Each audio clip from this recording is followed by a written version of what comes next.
Olá, sejam todos muito bem-vindos à nossa segunda aula, na qual hoje nós vamos estar trabalhando com a temática das práticas educativas e formação docente atual. Eu gostaria de conversar com vocês um pouco explicando como vai ser essa nossa aula, né? Diferentemente da primeira aula, nessa aula eu mando para vocês 2 textos básicos. Um texto base, ele vai estar relacionado, ambos os textos relacionados a práticas educativas, a formação docente atual. No entanto, ele vai estar diretamente relacionado com as atividades de avaliação, enquanto o segundo texto, ele vai estar diretamente relacionado com as questões do fórum. Lembrando vocês que as atividades, elas vão ser postadas para que vocês possam acessar e para que vocês possam interagir um com o outro. Lembrando vocês que é importantíssimo vocês pensarem que quando vocês estão com um trabalho com um colega de vocês, vocês precisam obrigatoriamente responder as questões, postar no fórum e aí vocês comentarem as questões de um colega de vocês. O que eu peço para vocês? Para vocês prestarem muita atenção e não fazerem 2 colegas respondendo da mesma pessoa. O que é importante? O importante é que vocês interajam entre si e, se possível, lógico, que cada um responda às questões do colega, para que a gente possa ter essa interação realmente aí, né, de forma positiva. Lembrando vocês que, assim como na outra aula, nessa aula, ao final, né, da nossa aula, serão apresentadas para vocês a nossa bibliografia base, onde vocês deverão, em dupla, selecionar alguns textos e montar umas aulas que serão apresentadas assim que as nossas aulas voltarem para a modalidade presencial. O que é importante da gente estar trabalhando e não perder de vista aí?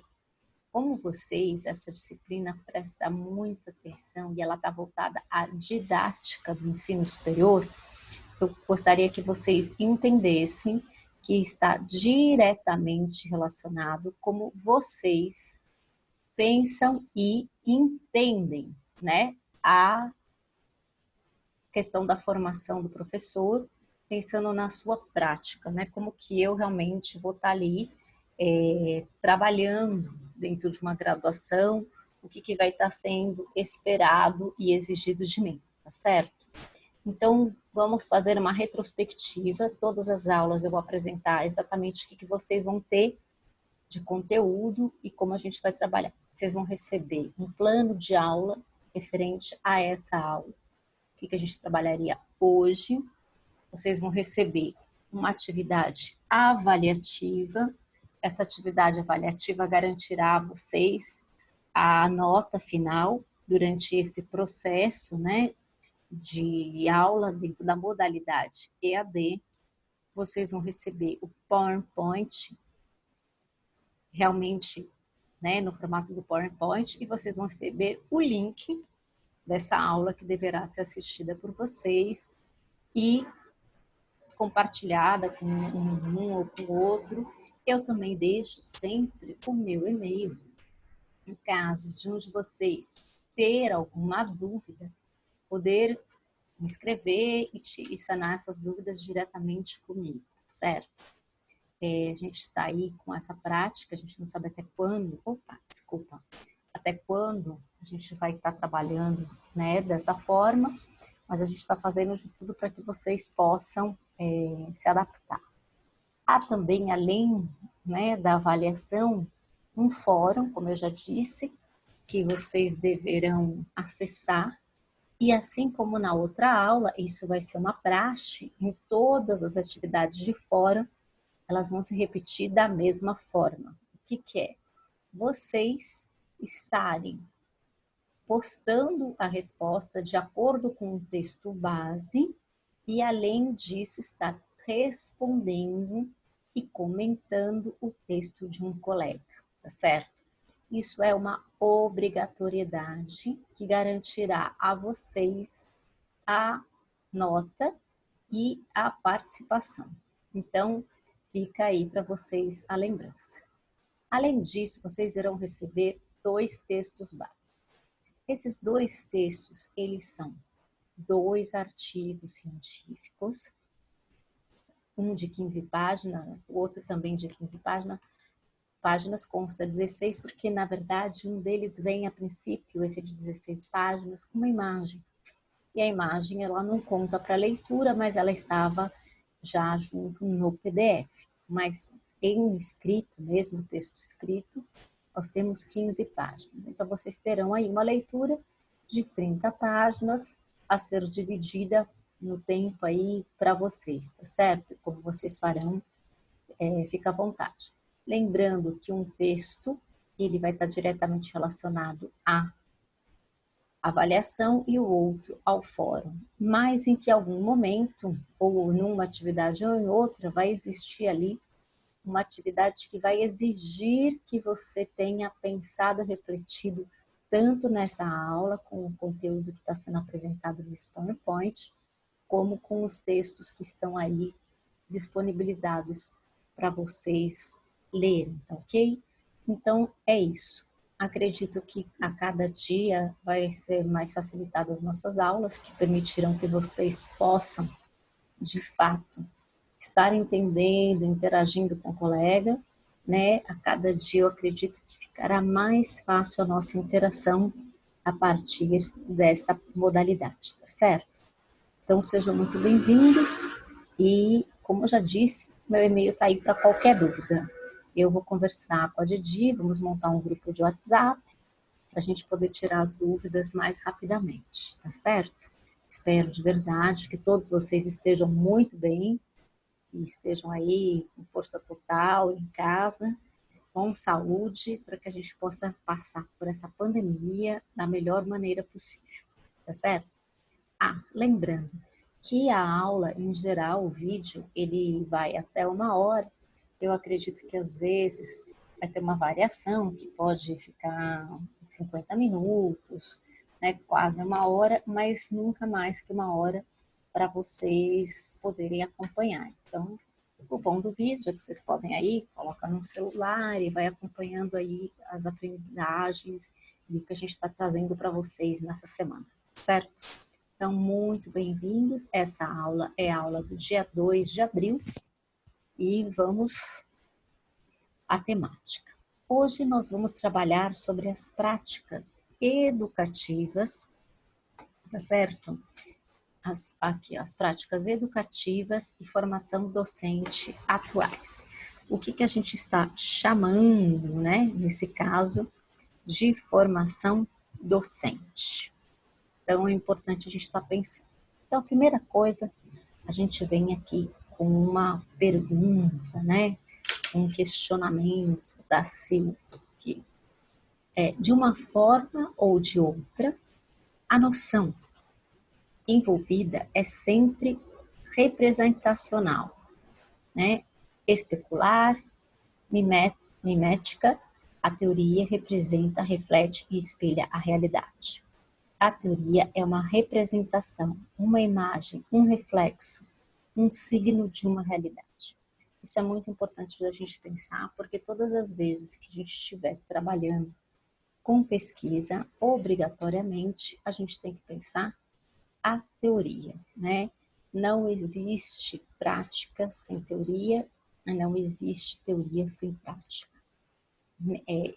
Sempre vai existir um diálogo entre teoria e prática que permite a compreensão de todos vocês. Então, é importante a gente pensar, ou seja, de uma forma ou de outra, a noção envolvida é sempre representacional, ou sempre. Toda noção, ela traz para nós uma representação especular, né? Mimética, pois a teoria representa, reflete e espelha a realidade. Toda a teoria, em geral, ela parte aí de uma observação, né, empírica que busca momentaneamente espelhar a realidade. O que é importante a gente pensar? E toda a teoria, ela foi desenvolvida em um período, em um contexto histórico e social, de uma época, de um determinado momento histórico. E, para aquele determinado momento histórico, ela fazia muito sentido. Em outro, ela pode ser que não tenha sentido nenhum, mas para aquele determinado momento, ela era significativa. Então, a gente sabe aí que existiram teorias que diziam que, a princípio, a Terra era plana, né? E aí, com a evolução, a gente ficou sabendo que a Terra é redonda. Mas é importante a gente pensar que, naquele primeiro momento, era fundamental entender essa questão que a Terra era plana. Era o que eles tinham para aquele momento. E que a teoria, ela vai evoluindo de acordo com a necessidade e de acordo com aquilo da qual ela se propõe, né? Então, é importante a gente pensar o seguinte, olha, a teoria, ela sempre vai representar e espelhar uma realidade em um determinado contexto histórico, em um determinado momento histórico. Sempre. Eu não posso pensar uma teoria desconectada de sua realidade, de seu momento histórico e social, certo? Então, a teoria, ela é uma representação, uma imagem, um reflexo, um signo de uma realidade. Por isso que a gente fala do contexto histórico e social, porque é importante a gente sempre entender isso. Cada teoria faz parte de um momento. Se a gente observar nesse momento de pandemia, a gente já teve doenças das quais hoje são muito simples, mas que durante muito tempo eram consideradas gravíssimas, né? Então a gente, por exemplo, tinha tuberculose, as pessoas iam lá para Campos do Jordão, as pessoas morriam de tuberculose. Hoje já é uma doença tratada.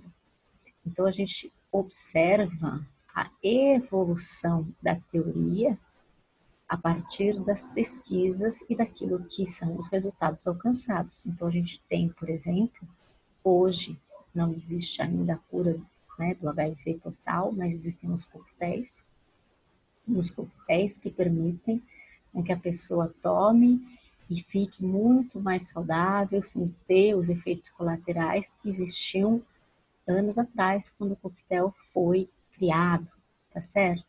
Então, a ideia da evolução.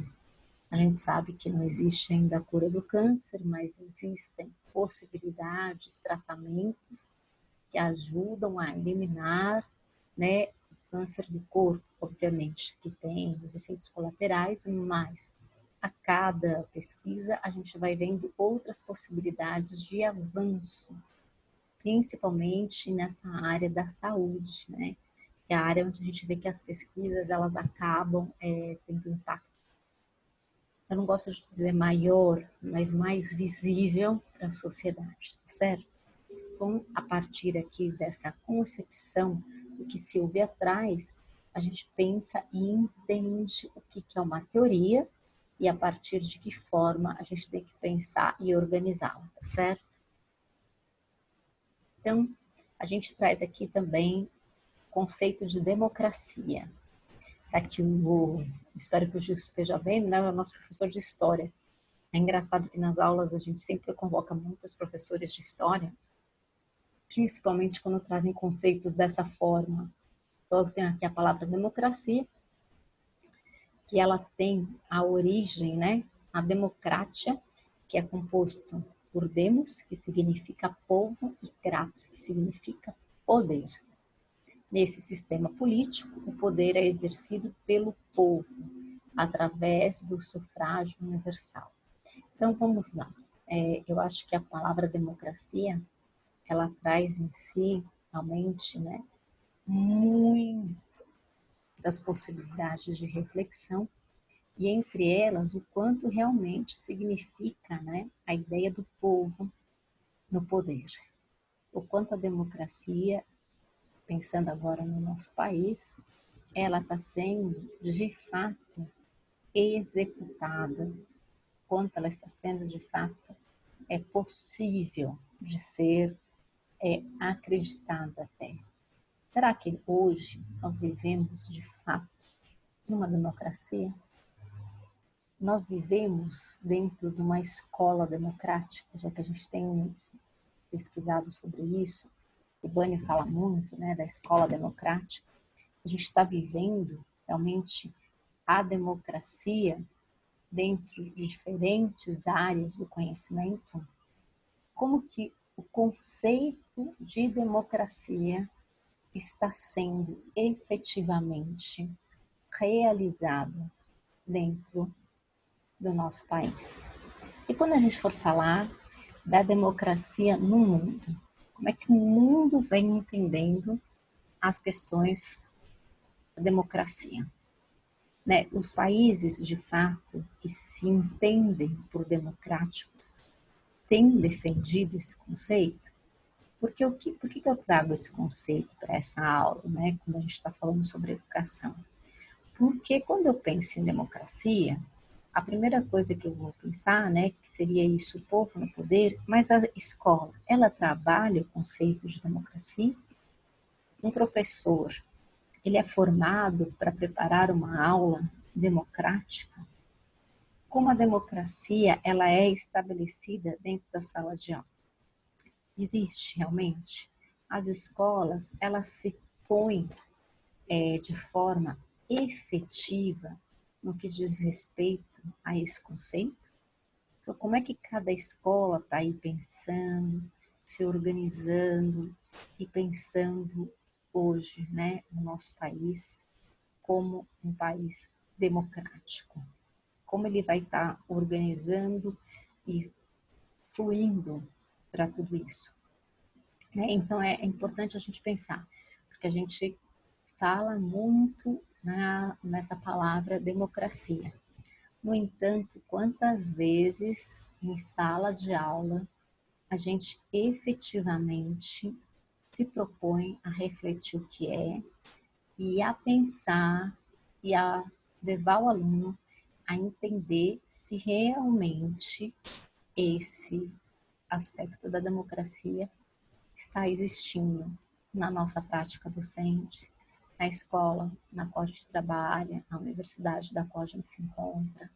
Então, esse conceito é fundamental para que a gente possa realmente estar pensando e se organizando a partir desse conceito, certo?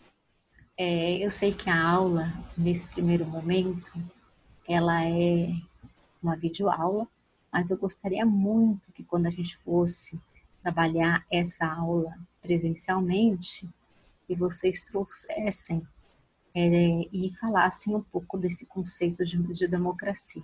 Independente dos textos os quais vocês escolhem para poder trabalhar a aula de vocês, mas que vocês possam estar trazendo aí para nós, de forma efetiva, o que vocês pensam e defendem e acreditam como democracia no ambiente educacional e no ambiente social e histórico do qual estamos inseridos, pensando na questão do nosso país, Brasil, e do mundo, né?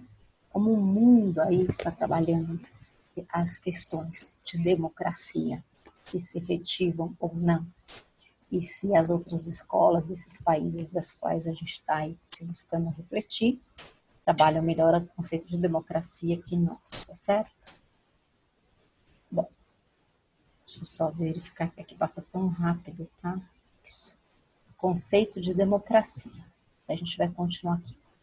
Uma das principais funções da democracia é a proteção dos direitos fundamentais, como as liberdades de expressão, de religião, a proteção legal e as oportunidades de participação na vida política, econômica e cultural do país. Os cidadãos têm direitos expressos e deveres de participar no sistema político e vai proteger seus direitos e sua liberdade. Quando a gente está falando aqui, será que isso está de fato ocorrendo? Porque, por exemplo, olha, uma das principais funções da democracia é a proteção dos direitos fundamentais. O que eles estão nomeando como direitos fundamentais? Como a liberdade de expressão. A gente sabe que a gente veio, né, de uma ditadura, a gente é um país que traz uma história de ditadura, onde as pessoas não tinham, né, o seu direito de liberdade de expressão garantido pela Constituição.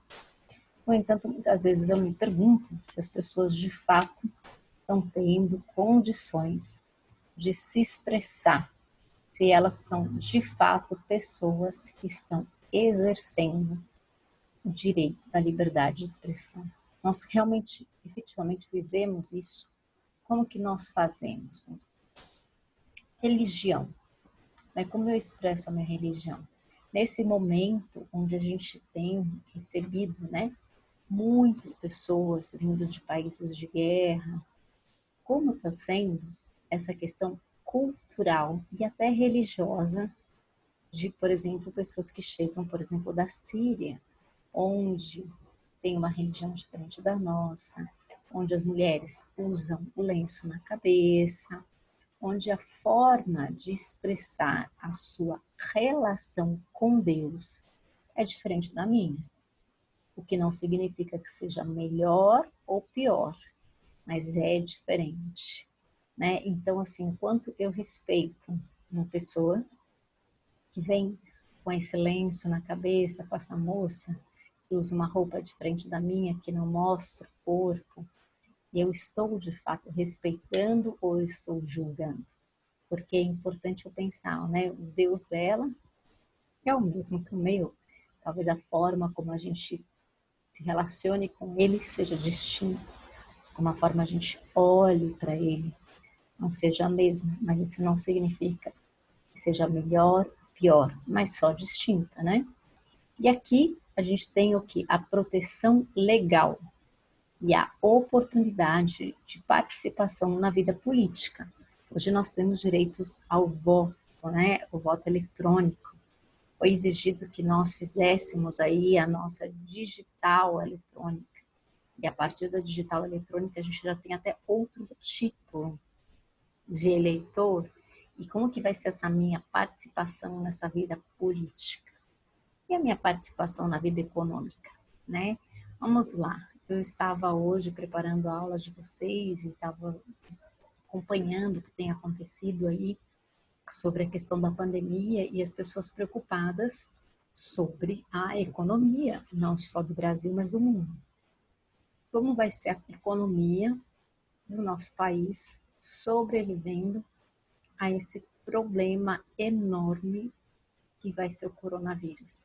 Quando ele finaliza, como a gente sobrevive a essa dificuldade que foi pensar o coronavírus? A gente tem que pensar sobre isso, né?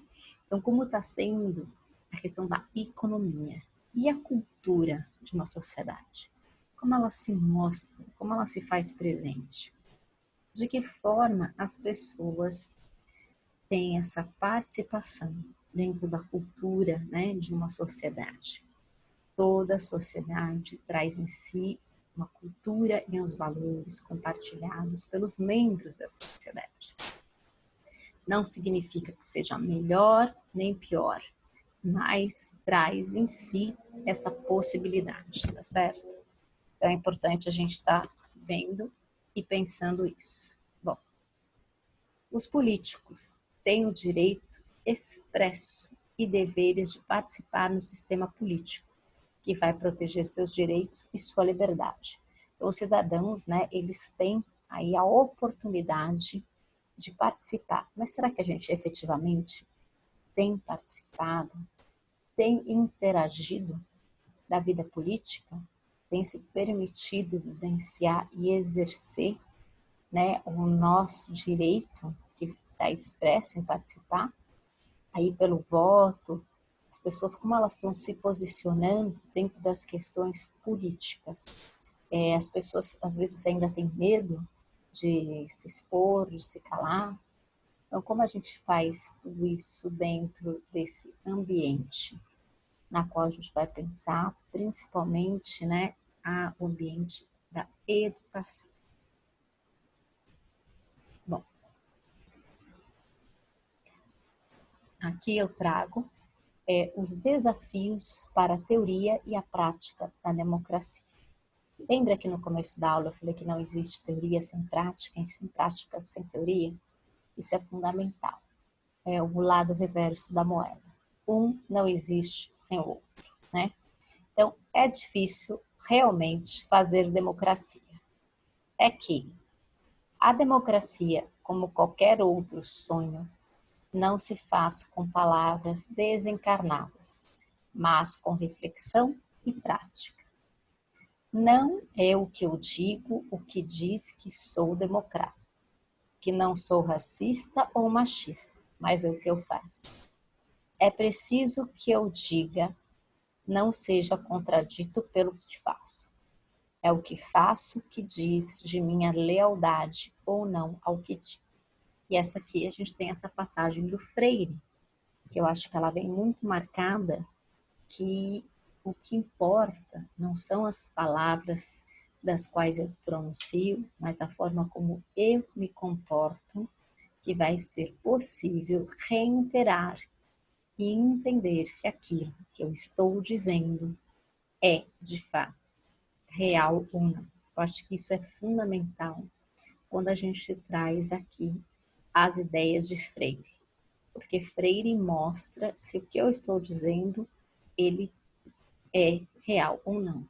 Porque às vezes as pessoas podem dizer alguma coisa, mas no momento da ação se contradizem. E o que importa, de fato, não é o que eu falo, mas o que eu faço. Como eu me comporto diante de uma situação, diante de uma experiência que eu tenho pensado em trabalhar, ok? Então, acho que essa frase aqui, né, que eu selecionei do Freire, ela nos leva a uma provocação e a uma reflexão, né?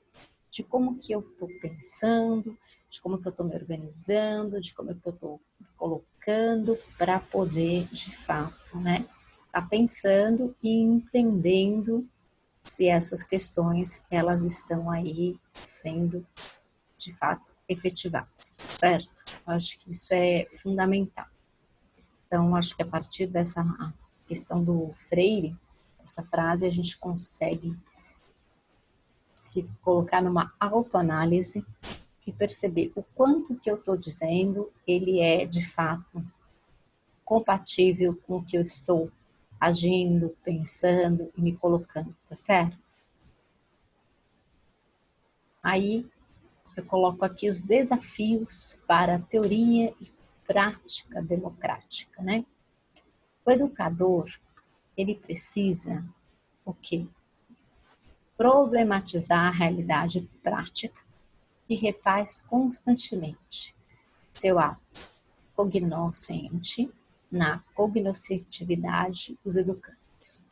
Ao compreender que os educandos não são apenas receptores do conhecimento transmitidos, mas investigadores críticos em diálogo com o educador, investigador crítico também. Aí eu trago também aqui outra passagem do Freire, né? É assim que se constrói a praxis docente, nas relações que se estabelecem, assumindo as finalidades político-pedagógicas da educação, comprometida com um projeto de sociedade democrática. Bom, aqui o que eu tenho, né, que é importante eu pensar.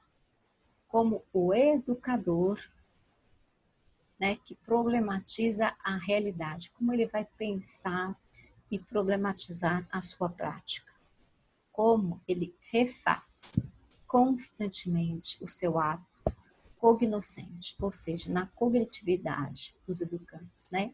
Como ele compreende que os educandos não são apenas receptores do conhecimento que são transmitidos, mas como ele se coloca como investigador crítico desse diálogo. Isso é importante da gente pensar todas as vezes com as quais a gente trabalha com o aluno. A gente nunca tem um receptor passivo. Isso já foi dito na aula anterior e está sendo retomado aqui. Todo o aluno, mas era uma falsa ideia que foi passada pela escola tradicional e tudo mais no início, né, no desenvolvimento da educação, onde, né, o aluno era um ser passivo, uma tábula rasa. Não. O aluno, ele é um ser crítico.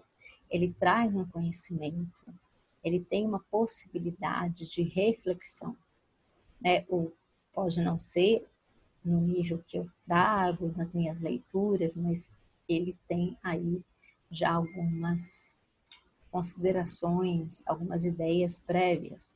Então, ele está aqui trazendo o que, olha, sempre a gente vai pensar o quê? Nesse nosso aluno como investigador crítico, que ele está em diálogo com o educador o tempo todo. Como esse diálogo se estabelece? Às vezes não de forma explícita, mas implícita. É investigador crítico, né? Ele está ali pensando na criticidade e refletindo o que ele precisa para construir. É assim que se constrói a praxis docente, né? Ou seja, como ele vai se formando e pensando nessa docência, nessa formação, nessa prática, nessa experiência, nas relações que se estabelecem, assumindo as finalidades político-pedagógicas. Toda a nossa ação, ela sempre busca, né, uma prática político-pedagógica que a gente traz aí e defende de um país do qual a gente está, da educação comprometida com o projeto de uma sociedade democrática. E aí a gente traria aí as questões do Libânio, o quanto a nossa sociedade ela está pensando numa escola democrática, né? É realmente real? A gente tem aí uma escola democrática, ou ela é mais bonita na lei, no papel, do que ela é realmente, né, na sua ação? Opa, eu tenho aqui a prática, né? Na graduação, as atividades práticas podem ser compreendidas como atividades de estágio, iniciação científica, iniciação à docência, isso no caso das licenciaturas. Monitoria, ou seja, como atividades para aprender as técnicas. Se a gente observar, quase todos os cursos hoje, né, eles prevêem aí uma iniciação científica. No entanto, o estágio, ele é principalmente destacado como uma exigência para a formação docente e em algumas outras carreiras também, como, por exemplo, na publicidade. Hoje a gente sabe que as pessoas que fazem publicidade também estão sendo pedindo estágios para ela. Por que tudo isso? Porque quando eu vou para um estágio, eu tenho a oportunidade de aprender fora do ambiente da universidade, da faculdade, e vou entender a realidade daquilo que eu faço. Então, a gente sabe que os cursos de direito, por exemplo, às vezes abrem um espaço para os estudantes começarem a atender, começarem a ter a prática do que é ser advogado, como fazer tudo aquilo. Então, a gente tem que pensar que, além da formação, né, de conteúdo, de teoria, que uma instituição ela passa para o aluno, ela também tem que formá-lo para o mercado. E quando eu formo meu aluno para o mercado? Quando eu passo para a prática, quando eu permito que ele entenda e experiencie o que é, né, a profissão dele na prática. Então, é muito importante a gente verificar que já existem vários cursos que já prevêem e exigem que o aluno faça o estágio até obrigatório como uma forma de se formar. Ele não pode se formar se ele não cumpre as horas de estágio exigida pela instituição, tá certo? Então, eu trago aí um destaque, obviamente, para a questão das licenciaturas, porque grande parte dos nossos alunos vem, né, com uma grande experiência e são quase todos da licenciatura. No entanto, a gente tem aí no nosso programa, né, com grande alegria, psicóloga, que vem de longe, a gente tem engenheiro, a gente tem arquiteto, a gente tem advogado. Então, a gente tem outros profissionais de outras áreas que lecionam, que reconheceram a importância de trabalhar com a didática, né, e entendendo o que é essa formação do docente, para a gente poder lecionar, tá certo? Então, eu tenho aqui ou atividades para aprender as técnicas. Então, toda vez que eu pensar numa formação, numa graduação, quase sempre vai ser exigido desses profissionais aqui, olha, uma atividade para que ele aprenda o que é a profissão dele, real e de fato, tá certo? Então, eu tenho aqui, ó, práticas de avaliação. Gente, e eu acho que é importante a gente trazer a questão para sempre com vocês. Muitas das instituições, elas, por mais aberta ou que elas tentem inovar na sua forma de pensar a educação, a avaliação, ela é marcada. Ela é sempre muito presente. Então, como que a gente vai pensar as questões da avaliação? A primeira coisa que eu queria colocar para vocês, até como uma provocação, seria, será que uma avaliação, ela realmente consegue fazer com que eu mostre todo o meu conhecimento? O quanto ela é realmente avaliativa ou ela é até excludente? Será que ao fazer uma avaliação, um professor consegue realmente registrar o quanto eu aprendi sobre um determinado conteúdo? É importante a gente pensar que a avaliação, ela é um sistema que ainda se mantém e ela vai existir como uma prática nas instituições, né? E ela é uma prática forte, que muitos alunos ainda têm dificuldade. Quando a gente vai para um concurso, a gente ainda passa por esses sistemas de avaliação e tudo mais. Mas aqui a provocação ela é, de fato, né, profícua naquilo que ela se propõe, ou ela poderia ser uma das ferramentas das quais permitem, né, que eu possa dar aí uma nota e dizer se meu aluno ele participou ou não. Então vamos lá. Uma professora de uma disciplina da área de matemática de uma renomada universidade aplicará amanhã, porque é uma data aleatória, 24 de 8 de 2009, a terceira e última prova do semestre. A gente recebe esses avisos, a gente entra para um curso e a gente já pergunta qual vai ser o sistema avaliativo, de que forma eu vou ser avaliado, o que será exigido de mim para que eu possa ou não seguir adiante com esse curso, né?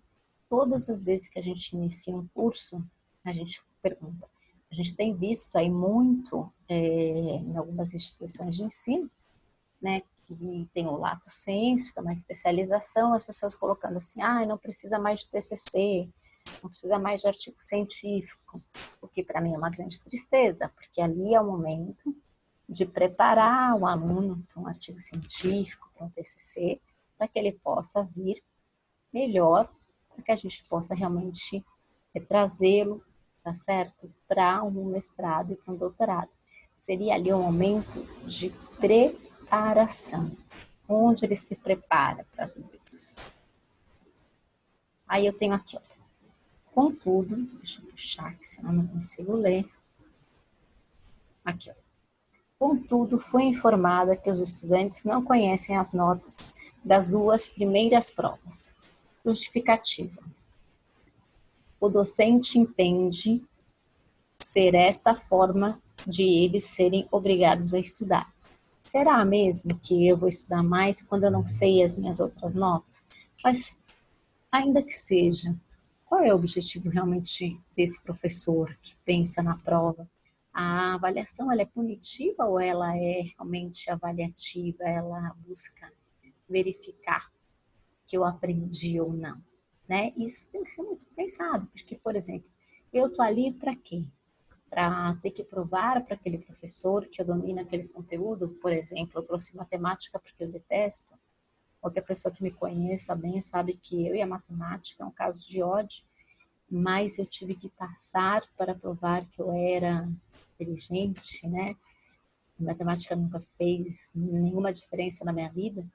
Então, veja só, se eu não sei as notas anteriores, vai fazer com que eu tenha mais desejo ao estudo? Então, o estudo, ele é o quê? Punitivo ou ele é reflexivo? De que forma eu estou me comportando enquanto docente? Né? Quando eu me coloco ali naquela prática, quando eu penso uma avaliação, ela busca ser o quê? Mais negativa ou mais positiva? Aí a gente tem aqui, ó, quem obteve a nota inicialmente poderá não se esforçar para mantê-la. Vilas Boas, vocês concordam com isso? Você acha que se eu tenho acesso às minhas notas antes, vai fazer com que eu não me dedique para aprender mais? Vocês acreditam que isso é realmente uma forma de fazer com que o meu aluno consiga aprender? É importante a gente colocar tudo isso, porque a gente precisa também entender como cada um pensa e está se comportando diante dessa novidade, né? Como que eu estou vendo o que está acontecendo, e como eu estou me colocando e me posicionando perante as questões da avaliação. Porque vejam só, conteúdo, disciplina, avaliação, tudo isso muitas vezes é exigido de mim como educadora e da própria instituição. Mas como eu vejo cada uma dessas temáticas, como eu me coloco, como eu me posiciono, porque isso revela muito mais sobre como eu me vejo enquanto docente do que quanto a instituição a qual eu faço parte. Porque toda instituição, de alguma maneira, ela cobra isso do professor. Mas como você, enquanto docente, está verificando e pensando tudo isso? Aí eu tenho aqui, olha, vou puxar de novo. Isso. Pronto, vou deixar aqui. A avaliação é uma categoria decisiva na organização do trabalho pedagógico, né? Vocês acreditam mesmo que a avaliação ela é decisiva na organização do trabalho pedagógico? Ou ela é uma ferramenta, né, de verificação? Ela dá o dom de tudo o que se faz, une-se objetivo e assim norteia a tomada de decisão quanto ao modo de ensinar e aprender, quanto ao conteúdo da aprendizagem e quanto ao relacionamento entre professores, estudantes e estudantes. Será que é isso mesmo? Então vamos lá. Será que quando eu estou pensando na avaliação, ela vai estar o quê? Organizando os objetivos, ela vai estar norteando aquilo que eu estou fazendo? Mas mais que tudo, ela é decisiva, né, na forma de ensinar e de aprender. Eu ensino, então ela vai me ajudar a levar o meu aluno a aprender sobre aquilo que eu estou falando. Então, assim, ó, quanto ao conteúdo da aprendizagem, né, o que está sendo ensinado? Quanto ao relacionamento entre professor e estudantes, como é que se dá essa relação? Ela é punitiva, porque quando eu trabalho com uma prova, então eu vou usar a avaliação como uma forma de punir o meu aluno, de deixá-lo com medo, de intimidação ou de verificação. Porque se a gente observar durante muito tempo, a gente passou por um processo avaliativo, onde a avaliação era uma forma de intimidação do outro, não uma forma de verificação. E como os próprios estudantes se relacionam entre eles, quando é exigido deles o que é uma nota, né? Quando é colocado para eles o que vai valer mais. A avaliação é a mola mestra do trabalho pedagógico. Vocês acreditam? Vocês concordam com o autor? Eu, particularmente, eu não concordo. Eu trouxe justamente como uma provocação para levar uma reflexão se realmente vocês acreditam que a avaliação ela é a mola mestra. Eu acho que ela faz isso, Patrícia, tá? Eu, Patrícia, acredito que ela faz parte do processo, mas ela não é a mola mestra do trabalho. Ela não deve ser pensada como um processo punitivo, mas como realmente um processo de verificação, da qual eu permito verificar o quanto o meu aluno está entendendo aquela temática, o quanto ele está se desenvolvendo e entendendo aquilo que está sendo colocado ali para ele, tá certo? Bom, aí eu trago aqui uma faculdade de dança, né? Um modelinho. Na grade curricular, o formato. formando em bacharel, tem disciplinas práticas, como técnicas de dança, improvisação, coreografia, música, voz, e a acrobacia, e teorias como comunicação e expressão, anatomia, psicologia, dança, culturas brasileiras e filosofia. Então, veja só, aqui a gente tem claramente, né, numa faculdade de dança, a formação prática e teórica, porque eu também estarei sendo avaliado, né, a partir da minha improvisação, da minha capacidade de fazer uma coreografia, de música, de dançar, ao mesmo tempo que também vai ser trabalhado as minhas questões sobre o meu conhecimento sobre anatomia, psicologia, a dança dentro da cultura brasileira, né, como é a dança como uma forma de expressão e comunicação, como a comunicação e a expressão pensam a dança para poder existir. Então, veja só, a gente traz aqui uma faculdade de dança, uma graduação em dança, né? Uma faculdade que tem a graduação em dança para mostrar para vocês o diálogo que existe entre teoria e prática de forma indissociável, tá certo? Eu tenho aqui as referências bibliográficas para vocês, e essas referências bibliográficas, eu gostaria, deixa eu ver quantas a gente tem uma, tem duas, não, desculpa, uma, duas, três, quatro, cinco, seis, né? Então, acredito que a gente possa estar fazendo aí o trabalho em grupo com 2 ou 3 alunos, certo? A mesma coisa que eu pedi na outra aula, assim que vocês decidirem, né, as duplas ou os trios, vocês imediatamente já me mandem para que eu possa organizar quem será o grupo, e essas apresentações elas serão imediatamente retomadas assim que a gente volte para a aula presencial. Eu gostaria de pedir a colaboração de vocês, porque nessas referências bibliográficas não tem só artigos, pelo contrário, tem alguns que são livros, mas por vocês estarem nesse momento, né, de confinamento, de reclusão, eu acredito que seria possível vocês estarem aí trabalhando com uma leitura um pouquinho mais ampla de um livro e não só de um artigo, né? Uma vez que vocês vão ter um tempo maior para ler, para refletir. Então, os grupos que pegarem aqui, né, as obras, eu queria que vocês tivessem aí a dedicação de ler o livro. Esses livros são quase todos, na sua maioria, disponibilizados em PDF na internet. Que eu me lembre, quando eu estava montando essa aula, não teve nenhum que não estaria ali disponibilizado no formato de livro. Então, disponibilizado no formato em PDF. Então, isso já ajuda a vocês a pensarem e a facilitar a aula de vocês, certo? Então, lembrando que a aula que vocês vão montar no PowerPoint, já disponibilizado com o logo da Unib.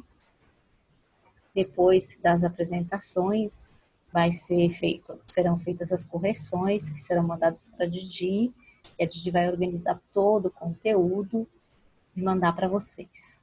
Lembrando que tanto o PowerPoint quanto PDF do texto deverá ser encaminhado a todos os alunos da aula, do grupo, como uma forma de garantia da leitura e do desenvolvimento da temática, tá certo?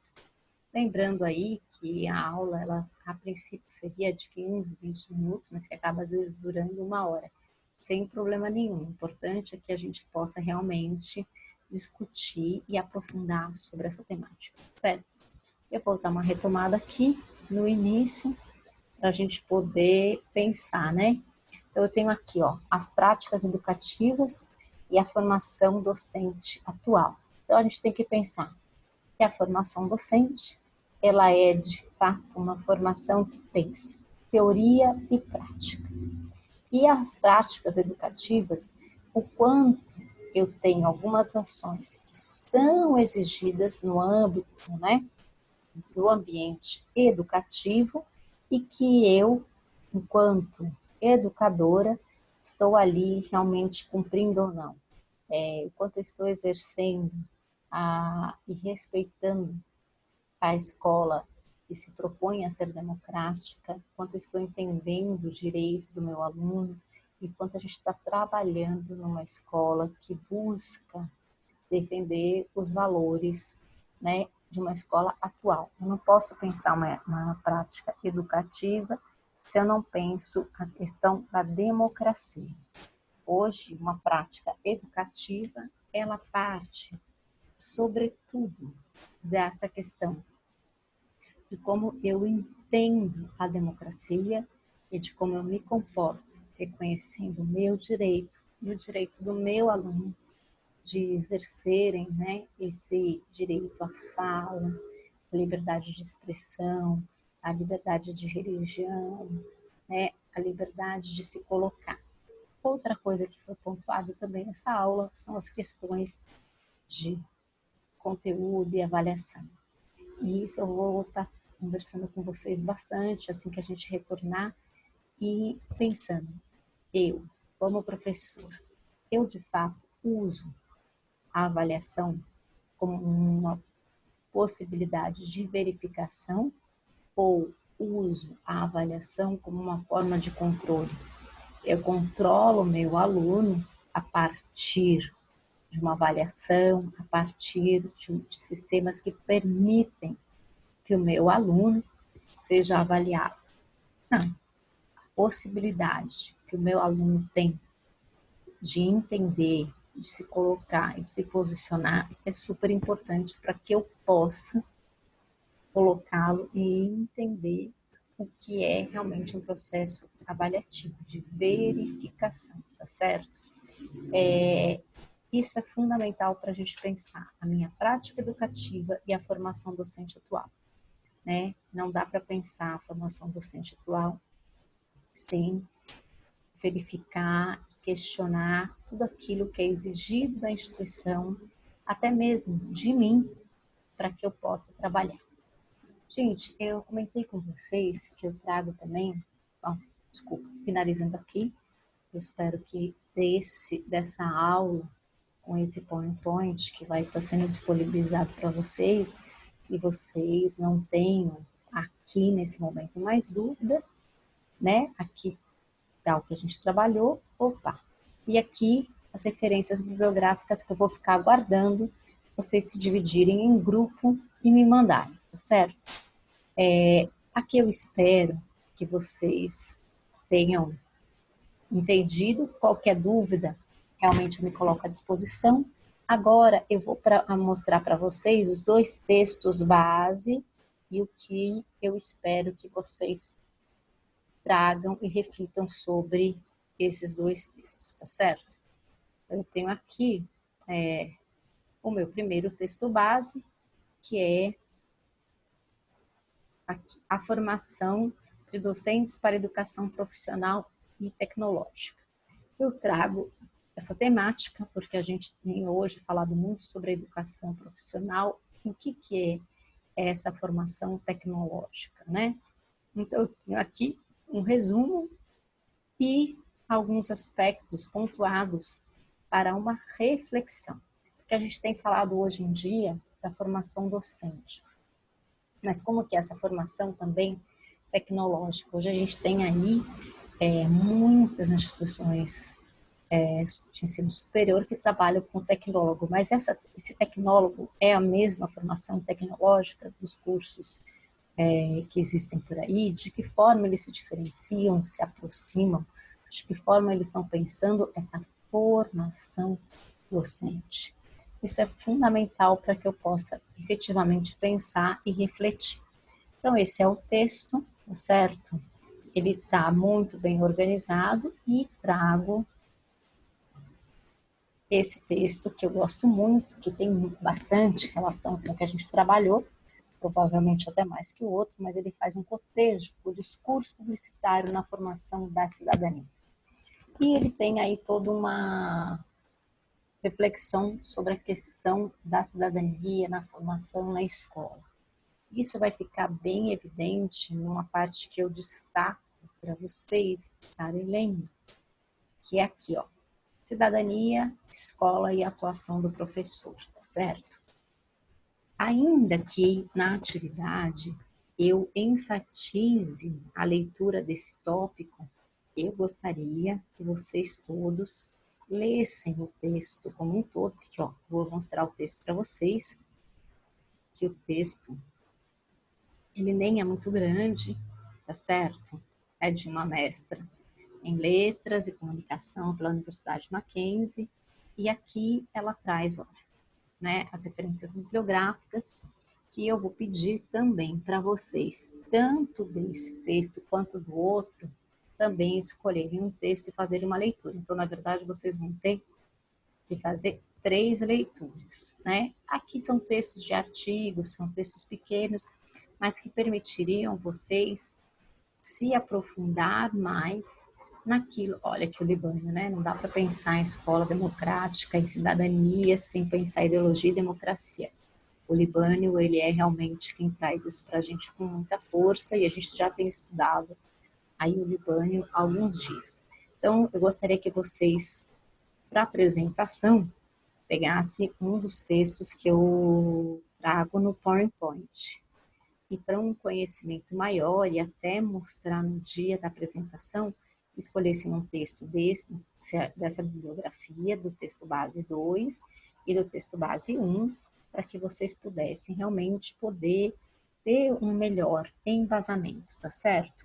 Bom, dessa forma, eu agradeço a participação de vocês, eu vou me despedindo, eu acredito que não tenha, né, espero que não tenha ficado nenhuma dúvida, coloco aí à disposição e de novo ressaltando, ainda que na atividade eu explique que a atividade se dá sobretudo a partir desse tópico do segundo texto base, que é pedido para que vocês leiam o texto inteiro, não só aí, tá certo?